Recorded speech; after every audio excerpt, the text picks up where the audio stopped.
அடிகள் சொல்றார், மெய்யே இன்று உன் பொன்னடிகள் கண்டு இன்று விடுத்து என்று சொன்னாரே. அந்த மாணிக்கவாதியர் சொன்னார், எவன்டா பரமேஸ்வரனை பார்த்திருக்கான்னு கேட்டார். என்ன அர்த்தம்னு கேட்டா, ஒரு தடவை இதை விளக்க முடியாது. நான் எங்களுடைய சன்னியானத்தை கேட்டுக்கிட்டேன். ரொம்ப பெரிய சன்னியானம், பெரிய தபஸ்வி. அவர் விளக்கம் சொன்னார். என்ன அந்த இடம் உங்களுக்கு கொஞ்சம் உறுத்துதோ, மெய்யே உன் பொன்னடிகள் கண்டு ஞாபகம் வச்சிருக்கீங்களோ, இதையும் மாணிக்கவாதியர் சொன்னார். என்ன அதுக்கு முன்னால ஒண்ணு கேட்கிறேன், கடல் பாத்திருக்கீங்களா? பாத்துருக்கிறேனே.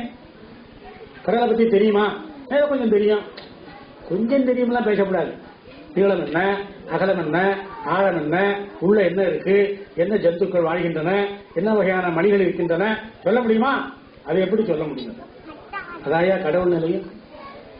கடவுளை பத்தி என்னன்னா, கடலை பார்த்திருக்கேன்னு சொல்ற மாதிரிதான் கடவுளை பத்தியும் சொல்ல முடியும். மாணிக்கவாதியர் திருப்பள்ளி எழுச்சியில சொல்லியிருக்கிறார், பூதங்கள் தோறும் நின்றாயனின் அல்லால் போக்கிலன் வரவிலன் என நினை புலவோர் கீதங்கள் பாடுதல் ஆடுதல் அல்லால் கேட்டறியோம் உனை கண்டறிவாரை. அதனால இறைவனை யாராலும் மாணிக்கவாதியர் சுவாமி சொல்றார், கேட்டறியோம் நினை கண்டறிவாரை. எப்ப சொல்றார்? சித்தமல வடிவத்து சிவமாக்கி எனையாண்டன்னு சொன்னாலும் விஷயம் இவ்வளவுதான். அந்த இறைவனுக்கே உள்ள பதிஞானம் என்பது அலாதி. அவனால் கொடுக்கப்பட்ட பதிஞானம் என்பது அது வேறு. ஆனா இருக்கட்டும், இப்ப உணர்ந்து ஓதற்கு அறியவன். கிறித்துவத்தில் பெரியவராக கொண்டாடப்படுகின்றவர் யார் என்று கேட்டால் அகஸ்டின் ஒருத்தர் இருக்கிறார். ரொம்ப பெரியவர் தான். அவர் சொன்னார், வேரியஸ் கோஜிட்டாட்டுர் தெயூஸ் குவாம் டிக்டம் எத் வேரியஸ் எஸ்ட் குவாம் கோஜிட்டாட்டுர். என்ன அர்த்தம்? இவர்கள் உலகம் உணர்ந்து ஓதற்கு அறியவன். God is more truly imagined than expressed and he exists more truly than imagined. கடவுளை இன்னதுன்னு கண்டுபிடிக்க முடியாது, எவ்வளவு பெருமை சொல்ல முடியாது. மாற்றம் மனங்கழிய நின்ற மறையோ எதோவாச்சே நிவர்த்தந்தேன்னு சொல்லும். எங்கே சொற்கள் எல்லாம் சென்று முட்டி மோதி அவரை காண முடியாமல் மடங்கி திரும்புகின்றனவோ அதற்கு அப்பால இருக்கிறான். அதாவது எப்படின்னு கேட்டீங்கன்னா, சொல்லின் வளமெல்லாம் முருகுற்று கனிந்து கசிவந்த தித்திப்பு கவிதை. ஆனால் இறைவன் எப்படி இருக்கிறான்னா, சொல் திறம் ஓய்ந்த மோன திருக்காட்சி. பிடிக்க முடியாது, அவனால் சொற்களாலே அவனை பின்னுரைக்க முடியாது. அப்படிப்பட்ட அதான் சொல்றார், உலகெல்லாம் உணர்ந்து ஓதற்கு அறியும். ஒரு சிறிது உணர்ந்தாலும் அதை எடுத்து சொல்ல நம்மால் முடியாது. ஆனாலும் பெருமளவும் எடுத்து சொல்லி சாதித்து காட்டியவர்கள் நம்முடைய திருமுறை ஆசிரியர்கள். இந்த பாக்கியம் யாரும் பண்ணல, நாம தான் செய்திருக்கிறோம். அடுத்த ஒரே அடியில இவன் தான் பரம்பொருள்னு அங்க சேகரா சுவாமி அங்க அதை நிர்ணயம் பண்றார். எல்லாருக்கும் தெரிஞ்ச வரலாற்றை வச்சு நான் விளக்க முயற்சி மேற்கொள்வேன். என்னன்னு கேட்டா, உலகெல்லாம் உணர்ந்து ஓதற்கு அறியவன் நிலவுலாவிய நேர்மலி வேணியன். என்ன அர்த்தம்? என்ன பெரிய சமாதானமா? நிலவுலாவிய நீர்மலி வேணியன். அவருடைய சடைக்காட்டிலே நிலவு இருக்கின்றது, கங்கை இருக்கின்றாள். இது சொல்லிட்டா பரத்துவம் வந்துட்டுதான்னு கேட்கலாம். அந்த கவனிங்க அன்பர்களே, இல்லாத நீரை நிற்பித்தான் கண்டாய். தண்ணி நிச்சயமா ஓடுமா? சடைக்காட்டில் இருக்க தண்ணி எங்க நிச்சயதா ஓடுதா? இங்க படத்துல பார்க்கலாமே, அப்படியே வளைஞ்சு வில்ல போல வளைஞ்சு அப்படியே நிக்கணும். அது வெகுகாலம் 1000 ஆண்டு காலம் சுத்தி சுத்தி வந்தது, அது வேற கதை. பெண்ணு கிடங்காமல் வெறுப்பு கிடங்காமல் இந்த கங்கையால் பகீரதனை அடித்து நொறுக்குகிறேன் என்று பூமிக்கு வந்தா கோபத்துல விண்ணிலே வாழ்கின்ற என்னை மண்ணுக்கு வர சொல்கின்றானா இந்த பகீரதன். அவன் சிவபெருமானம் தஞ்சம் புகுந்தான், அவன் சடை காட்டுல வாங்கினான். அது என்னன்னு கேட்டா, சடை கற்றையில வாங்கலையான், அது சடை கற்றையில ஒத்த ரோமத்துல வாங்கிட்டான். அவ்வளவுதான், ஒரே ஒரு ரோமத்துல இந்த கங்கை விழுந்தது. 1000 ஆண்டு சொல்லிட்டு வந்தது. இது வால்மீகி பகவான் சொல்ற. எங்க இருக்கவன் திக்கு தசை புரியல. அப்புறம் தருக்கடங்கி அவர் அங்க நின்றுது. அப்படியே இருந்து விட்டான் பரமேஸ்வரம். நிலவுலாவிய நீர்மலி வேணின்னா என்ன அர்த்தம்னா, நண்பர்களே, இந்த சரீரத்திலே மிக மிக மிக மிக பலகீனமான பகுதி எதுன்னா இந்த கேசம் தான். கொஞ்சம் குற்றாலத்துல தலையில எண்ணெய் தடவிக்காம நீட்டினோம்னா போச்சு, பாதி தலை நம்பது இல்லை. அவ்வளவு பலகீனமானது. இந்த பலகீனமான இந்த தலை கேசத்துல அங்க யெகோவா என்கின்ற அந்த யூதருடைய கடவுள் எல்லா பலத்தையும் வைத்து சாம்சன் என்பவனை படைத்தான். தெரியுமில்லையா வரலாறு? இந்த சாம்சன் நல்ல பிரிவு எடுத்தான். ஆனா ஏமாந்து போனான், கீழே விழுந்தான், பேசி வலைப்பட்டான். அந்த டலைலா என்கின்றவள் மயில் விலங்கினை கொண்டு தலையை மழித்து விட்டாள். பிறகு அவன் கண்கள் கூடாக்கப்பட்டன, சிறைப்பட்டான், செக்கு இழுத்தான். அப்ப வருத்தப்பட்டு சொல்லுவான், என்னால் அறியா பதந்தந்தாய். மாணிக்கவாசகர் சொல்றாரு, என்னால் அறியா பதந்தந்தாய், நான் அது அறியாமல் கெட்டேனேன்னு சொல்லுவாரே. அந்த பாஷையில சொல்றான், God when he gave me strength to show withal how slight the gift was, hung it in my hand. ஏராளமான பலத்தை கொடுத்து இங்க தொங்க விட்டானே, மிக பலகீனமான ஒரு பகுதியை கொண்டு போய் எல்லா பலத்தையும் கொடுத்து என்ன இப்படி பண்ணிட்டானே. ஆக பலகீனமான பகுதி இந்த ரோமம். உலகத்திலே ரொம்ப பலமுள்ள பொருள் என்ன? நெருப்பை காட்டிலும் அதிக சக்தி வாய்ந்தது வெள்ளம். பிரளயம்னு ஒண்ணு பேசுவோம். ஒடுக்க காலத்துல கடைசியில உலகம் எப்படி அழியும்னு கேட்டா ஒரு பிரளயம் வரும். அந்த பிரளயம் எல்லாவற்றையும் அழித்து விடும். அதுதான் அப்பர் சுவாமி சொல்லுவார், பெருங்கடல் மூடி பிரளயம் கொண்டு விரமனும் போய் கருங்கடல் மன்னன் இறக்கும் இறந்தான் களையபரமம் கொண்டு கங்காளராய் வருங்கடல் மீள நின்று எம் இறை நல் வீணை வாசிக்குமேன்னு சொல்லுவார். அந்த பிரளயங்கிறதா அந்த வெள்ளம் தான் அதிக சக்தி படைத்தது. அதுவும் இங்க வரக்கூடிய வெள்ளம் எப்படி அடிச்சு நொறுக்குகிறேன், சாடி நொறுக்குவேன் என்று வந்த அந்த மிக மிக பலம் பொருந்திய அந்த வெள்ளத்தை மிக பலகீனமான ஒரு ரோமத்துல வாங்கினாங்க. வேற எந்த தெய்வம் இந்த காரியத்தை சாதிக்க முடியும்? அதுதான் சேக்கிழார் பெருமான் சொல்லுவார், இளவுலாவிய நீர்மதி வேணியன். வேணினா தேசம், அழகில் ஜோதியம். இதுக்கு மேல சொல்லக்கூடாது. நம்ம கேட்கலாம், இந்த மூர்த்தம் வச்சிருக்கிறேன், சிவபெருமானுக்கு உருவம் வச்சிருக்கு, அவருக்கு ஒரு புள்ள, இந்த பக்கம் ஒரு பையன், அங்க ஒரு மனைவி, ஏன்னா அவங்க கடவுளா என்ன யாரு கேட்கறான்? உங்களுக்கு தெரியாத? இவன் தான் எங்களுக்கு சொல்லி தரணுமா? இவங்க முப்பாட்டம் காலத்துக்கு முன்னாலே எங்களுக்கு எல்லாம் தெரியுமே. எங்க ஊர்ல நீ உட்கார்ந்து கொண்டு என்ன பாடுபடுத்துறேன்னு எனக்கும் தெரியும். அன்பர்களே, ரொம்ப கவனமா கேளுங்க, இறங்கி சொல்ல முடியல. இந்த மெக்கா என்பது நம்முடைய வைப்புத்தனம். மக்கேச்சரம் என்று பாடியிருக்கிறார் அப்பர். அதுக்கு மேல சொல்லல, தனியா வாங்க நிறைய சொல்றேன். சூழ்நிலை அப்படி இருக்கு. நம்முடைய இடங்கள் எல்லாம் பறிக்கப்பட்டு விட்டன. அனைத்தையும் இழப்பதில் அதிசாமர்த்தியம் படைத்தவன் தமிழன். நல்லதை கொடுக்க எல்லாவற்றையும் இழந்துடுவோம். இழந்தவங்க உணர்ச்சி இல்லாமல் இருப்பான். பாமரராய் விலங்குகளாய் உலக அனைத்தும் நிகழ்ச்சி சொல்ல பான்மை கட்டு நாமம் அது தமிழர் என கொண்டு இங்கு வாழ்ந்திடுதல் நன்றோடு அழுதம்.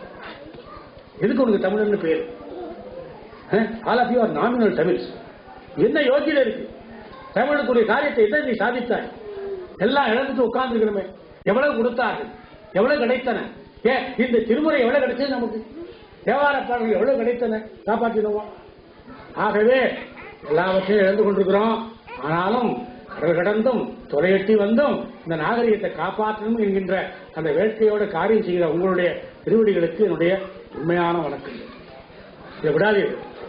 இந்த கோயிலுக்கு கும்பாபிஷேகம் அதி விமர்சையா நடக்கும். இறைவன் அருள் இருக்குமானால் அடியேனும் வந்து கலந்து கொள்வேன். அவ்வளவு பெரிய காரியத்தை நீங்க திட்டம் தீர்த்தி இருக்கிறீர்கள். இறைவன் அதை சாதித்து கொடுப்பான். அதாவது பீமனுடைய சபதம் மாதிரி பெரிய சபதம் போட்டான் பீமன். போட்டுவிட்டு கடைசியில் என்ன சொன்னான் தெரியுமா? இதை சாதனை செய்க பராசக்தி.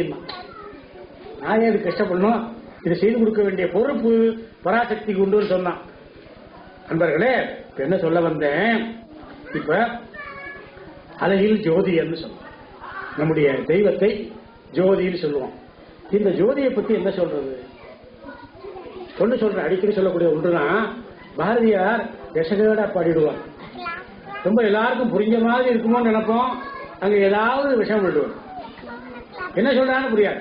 தீக்குள் விரலை வைத்தால் நந்தலாலா, என்னை தீர்ந்த வில்வம் தோன்றுதைய நந்தலாலா. இதை வச்சு பாருங்களேன், நந்தலாலா எப்படி இருக்கான்னு தெரியும். அப்ப அவர் சொன்ன தீ என்ன?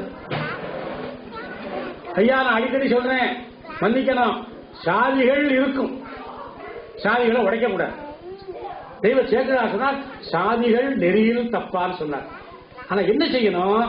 சாதிகளை கடக்கணும், கடந்து மேல போயிடணும், போய் எல்லாரும் சிவனடியாரா மாறிடணும். சாதிகளை உடைக்க உடைக்க திருப்பி திருப்பி அது முளைக்கும். அதைத்தான் எங்க நாட்டில் நாங்க அனுபவிச்சுக்கிட்டு வரோம். அதை கடக்கணும். நான் அன்னைக்கு சொன்னேன் பாருங்க, பிஏ வகுப்புல நுழைஞ்சா ஆயுஷ் வரைக்கும் அங்கே இருக்கிறதுக்கா? ஒரு ஜாதியில பிறந்தா கடைசி வரைக்கும் அப்படியே இருக்கவா? அதை கடந்துவிடும், கடந்து மேல்நிலைக்கு வந்துடும். ஆக அதை உடைக்க கூடாது, கடக்க வேண்டும். கடந்தவர்கள் தான் அடியார்கள். தெய்வ சேக்கிழார் என் தெய்வம் என்ன 3 பேரைத்தான் ஐயரேன்னு சொன்னார். அந்த 3வரும் தீண்டத்தகாதவர்கள். ஐயா உண்டா?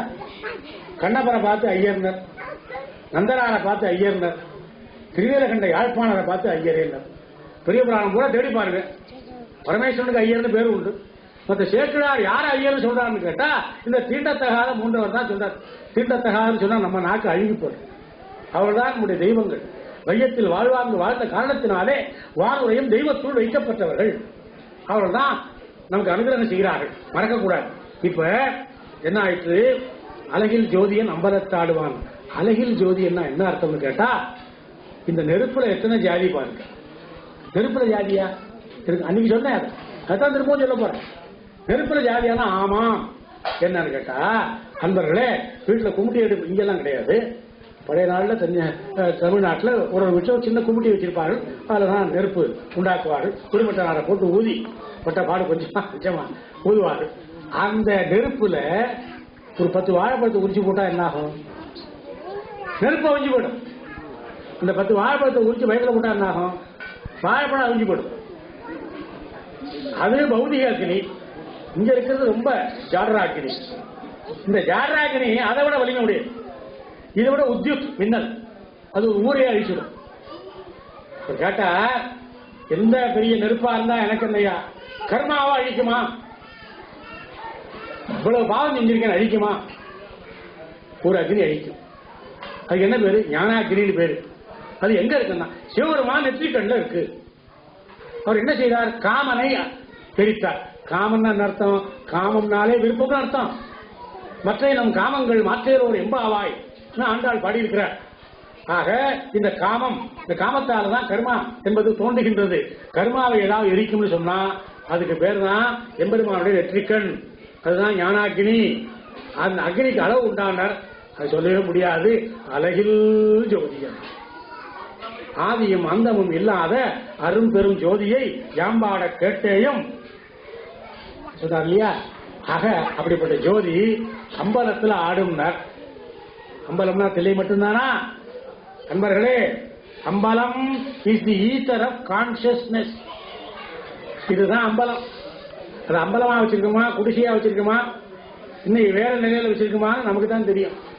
மனத்துக்கண் மாசி இளநாதன் அனைத்தரன். அப்படி சௌக்கியமா, அப்படி மாசி மறுபற்று இந்த நெஞ்சம் இருக்குமானால் பரமேஸ்வரன் ஆனந்தமாக தாண்டவம் விடுவான். அவன் ஆனந்த தாண்டவம் விடுவான். அது நமக்கு அந்த பாக்கியம் இல்லை. நம்ம ஆணவ தாண்டவம் தான் நாம போடுகின்ற ஒரு காரியமாக அமையும். அன்பர்களே, அப்படிப்பட்டதை மலர் சிலம்படி வாழ்த்தி வணங்குவான்னு சொன்னார். நான் ஆசைக்கு ஒரு பாட்டு சொல்றேன், நேரம் இல்லை. அடுத்த இடத்துல சொல்றார், ஊனடைந்த உடம்பின் பிறவியே தான் அடைந்த உறுதியை சாருமால் தேனடைந்த மலர்புயில் பிள்ளையுள் மா நடம் செய் வரதர் பொற்றாள் தொழ. வரதர்னோன்னு கஞ்சி வரதப்பான்னு காஞ்சிபுரத்தில் இருக்கக்கூடிய வரராஜ பெருமாள் நினைப்ப தப்பு இல்லை. ஆனா அந்த அந்த பெருமாள் இங்க சொல்லுவானேன்னா கொஞ்சம் கவனிக்கணும். எளியனுடைய தெய்வமாகிய சேக்கிழார் பெருமான் அறியாத வேதமில்லை, ஆகமில்லை, ஆகமாந்தம் இல்லை. எல்லாவற்றையும் பரமேஸ்வரன் அவளுக்கு அறிவிட்டான். அந்த தெய்வத்துக்கு அப்படி ஒரு விசேஷமான அறிவு கொடுத்தான் பரமேஸ்வரன். ரிக்வேதத்துல யாரு தாண்டவேஸ்வரன் சொல்லி, அந்த தாண்டவேஸ்வரன் பரதன் சொல்லி. பரதம்னா உங்களுக்கு தெரியும், பரதநாட்டியம் பாடுகின்றவன், குறிப்பு குனிக்கின்றவன், நடனமிடுகின்றவன். அப்ப இந்த பரதன் என்பதை பரதன் தமிழ்ல சொல்லலாம். பகர வகர பேதம் உண்டு. ஊரடைந்த உடம்பின் பிறவியை தானடைந்த உறுதியை சாருமால் தேனடைந்த மலர்பொழில் தில்லையுள் மா நடம் செய். நடிக்கின்ற பரதன் தான் அர்த்தம். பரதர் பொற்றாள் தொழ என்று ரிக்வேதன் சொன்ன அந்த செய்தியை சொன்னார். எவ்வளவு சொன்னாலும் அதுக்கு ஒரு முடிவு கிடையாது. ஒண்ணு மாத்திரம் சொல்றேன் நண்பர்களே, கம்பநாட்டு ஆழ்வார் ஒரு ராமாயணம் கொடுத்தார். நான் ரொம்ப தோன்றிருந்தேன். ஒரு காலத்தில் என்னையே கம்பன்னு கூட சொல்லுவார்கள் எங்க ஊர்ல. இன்று அதை நான் ரொம்ப போற்றுகின்றேன். பெரிய காவியம் தான். இந்த கம்பருக்கும் சேக்கிழாருக்கும் உள்ள ஒற்றுமை சுருக்கமா சொல்லி நான் விடை கொள்ள இருக்கிறேன். அன்பர்களே, கல்வியில் பெரியவர் கம்பர். ஆட்சேபணியில் சேதுரா சுவாமி, கற்றாரை யான் வேண்டேன், ஊர் வேண்டேன், பேர் வேண்டேன், கற்பனவும் இனி அமையும். என்னையா படிப்பு வேண்டியவருக்கு? சைவம் சொல்லும், கல்லாதாரே நனி நல்லர். உலகத்தில் விளைகிற பாவம் முழுக்க படிச்சவனால பாரதியும் வைத்தறிச்ச தாங்காம சொன்னா, படிச்சவன் சூதும் வாதும் செய்தால் போவான் போவான் ஐயோ என்று போவான். யாரால கொண்டு வருது? படிச்சவனால. அதுதான் டிப்ளமசின்னு பேர், ஸ்டேட்ஸ்மேன்ஷிப் பேர். என்னெல்லாம பேர் என்ன 7 பாஷை எதிராக படிச்சேன்னா என்னுடைய கருத்து யாருக்கும் விளங்கக்கூடாது என்பதற்காக இவ்வளவு மொழிகளை பயின்றேன். நான் இவ்வளவு சொல்லக்கூடாது. கல்வி ஒன்றும் பெருசு இல்லை. அன்னைக்கே சொன்னே, who can overcome the tyranny of intelligence? achievers. அப்ப கல்வி என்னும் பல்கடல் பிழைத்தும் சொல்றார். கல்வியில் பெரியவர் அவர். நம்ம சேர்க்கிறார் எப்படி? கற்றாரை யான் வேண்டேன், கற்பனமும் இனி அமையும் என்ற பெருநிலையில் இருக்கக்கூடியவர். அவர் சொன்னார், கம்பர் எது முயற்சி சீதை வர்ணனை, தீங்குவை செஞ்ச கரி இன்பம். தி குவிண்டெசன்ஸ் ஆஃப் ஹையஸ்ட் போயட்ரி இஸ் சீதான்னு சொன்னார். போயட்ரியில் என்ன கண்டுபிடிக்க முடியும்? அதானே சொன்னேன். சொல்லின் வளமெல்லாம் உருவுற்று கரிந்து கசிவந்து தித்திப்பாகிய கவிதையில கடவுளை பிடிக்க முடியாது. ஏன்னா இறைவன் மாற்றம் மனம் கழிய நின்ற மறையோ, சொல்லால பிடிக்க முடியாது, கவிதையில பிடிக்க முடியாது. ஏதோ வார்த்தை பரிவர்த்தனை ஞாபகப்படுத்தினேன். அதனால சேக்கிழார் சுவாமி எப்படின்னார், அதான் சீதர் காட்சி அடங்கி கருத்தடங்கி செவிகாணும் கவிதையும் தான் அடங்கி ஆட்சிக்கு அடங்கிய ஆகத்து உணர்வுகள் அத்தனைக்கும் மேல் ஓர் ஆனந்தமே, ஓர் ஓரத்தக்க ஆனந்தமே. அது அனுபூதி நிலை. அதனால இந்த கவிதையை தாண்டின சமாச்சாரம். அறிவின் சிகரத்திலே கொலுவீற்றிருப்பவர் கம்பநாட்டாழ்வார்.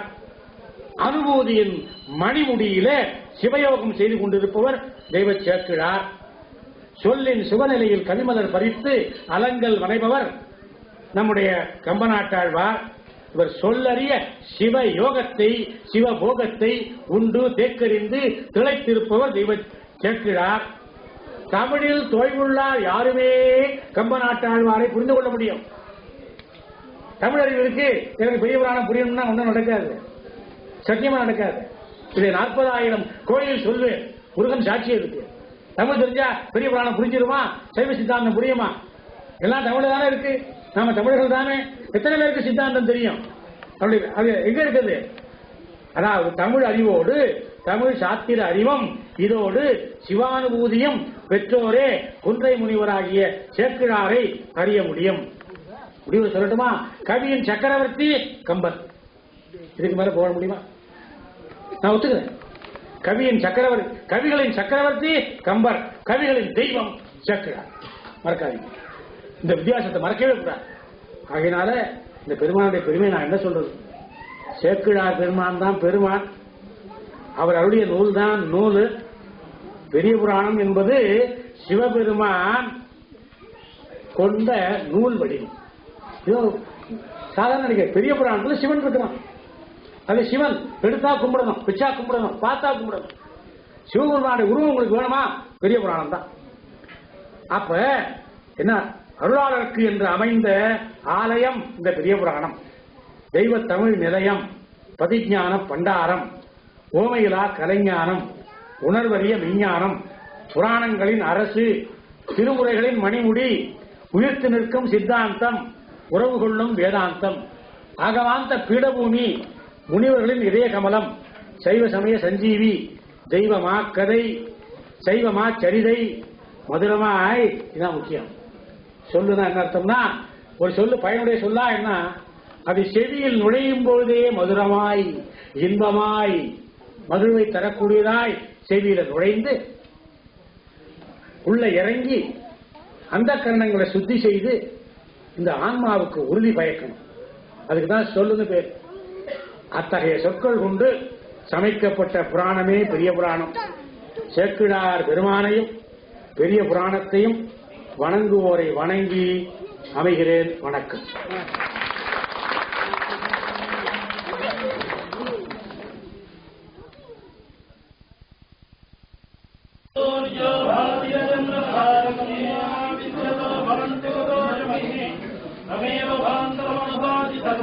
बीजबाधा तत्त्वमेकं विभाति श्री महामन्त्री देवतेना ब्रह्मण्याय शंकराय शरवणभवाय नमः आनन्दजनार्थं वयं कर्पूरज्योतिः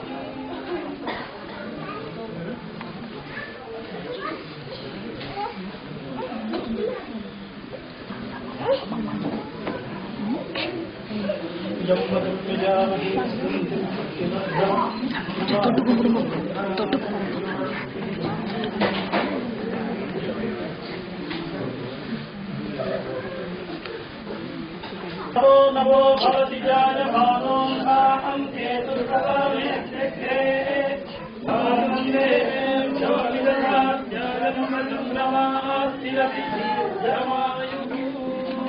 ओम सप्तदशभां मे गोपाय वेदसप्ताः दारिन्द्र्यावदक्कुरु सर्वमाजुतासा अहे बुद्धिजमन्त्रं मे गोपाय यमयस्त्रैरिदाविदं यजस्वामानि यजोन्ये साहित्रीरमता सदा यो वैतां ब्रह्मणो देव अमृतेनामृतं बलिं तस्मै ब्रह्मजब्रह्माज आयुर्कीर्तिं प्रजान्तरुः உலகெல்லாம் உணர்ந்தோது சக்கரியவன் நிரகுலாவிய நீர்மலிவேணியன் அழகில் ஜோதியன் அம்பலத்தாடுவான் மலர் சிலம்படி வாழ்த்தி வணங்குவான் சதமானம் பவதி சதாய புருஷஸ்ரேந்திரிய ஆயுஷ்வேந்திரியே பிரதிஷ்டதி அனந்தவிநாயக வள்ளி தேவதேனாமே சுப்பிரமணிய பார்வதி பரமேஸ்வர श्री जय दुर्गांबिका प्रसादेन सर्वाभीष्ट सिद्धिरस्तु